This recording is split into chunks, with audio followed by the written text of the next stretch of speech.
আপনার WhatsApp number অন্য কেউ ব্যবহার করছে কিনা বা আপনার হোয়াটসঅ্যাপ নাম্বার অন্য কোনো ডিভাইসে অ্যাক্টিভ আছে কিনা বা লগ ইন আছে কিনা সেটা আপনি কিভাবে দেখবেন, আর সেটা কিভাবে আপনি যদি চান তাহলে কিভাবে আপনি অন্য ডিভাইসগুলো থেকে আপনি লগ আউট করবেন সেই সম্পর্কে আজকের এই ভিডিওতে বলতে যাচ্ছি। আমরা অনেকেই আছি যার হচ্ছে হোয়াটসঅ্যাপ নাম্বার অন্যান্য ডিভাইসে আমরা অনাকাঙ্ক্ষিতভাবে লগ ইন করে থাকি, প্রয়োজনীয় কাজে লগ ইন করে থাকি, কিন্তু লগ আউট করতে ভুলে যাই।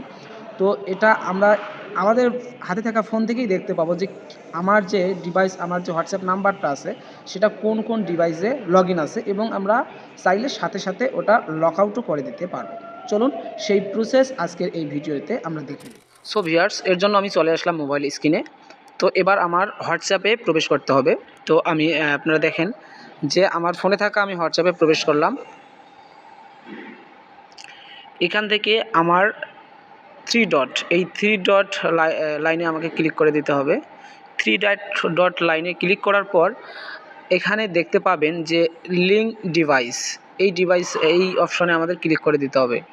এখানে ক্লিক করার পর আমাদের যদি কোনো ডেস্কটপ বা মোবাইল ফোনে বা কোনো ডিভাইসে যদি লগ ইন থাকে তাহলে নিচে আমরা এভাবে দেখতে পাবো কোন ডিভাইস বা কোন মোবাইল বা কম্পিউটারে লগ ইন আছে। তো এবার যদি আমি লগ আউট করতে যাই বা আমার এই ডিভাইসটা থেকে যদি আমি লগ আউট করতে যাই তাহলে আমাকে অবশ্যই এখানে ট্যাপ করতে হবে। ট্যাপ করার পর আপনারা দেখতে পাবেন যে এই যে লগ আউট অপশনে ক্লিক করে দিতে হবে।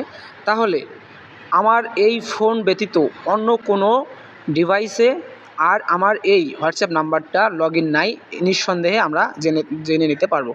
তো যদি আমাদের কোনো ডিভাইসে যদি লগ ইন না থাকে তাহলে আমাদের এই রকম স্ক্রিন শো করবে, আর যদি লগ ইন থাকে তাহলে তো দেখাই দিলাম যে ওই রকম স্ক্রিন শো করবে। ওখানে ট্যাপ করে আমাদের লগ আউট করে নিতে পারবো আমরা। তো ধন্যবাদ। ভিডিওটি ভালো লাগলে অবশ্যই লাইক, কমেন্ট, শেয়ার করবেন এবং পাশে থাকবেন। ধন্যবাদ।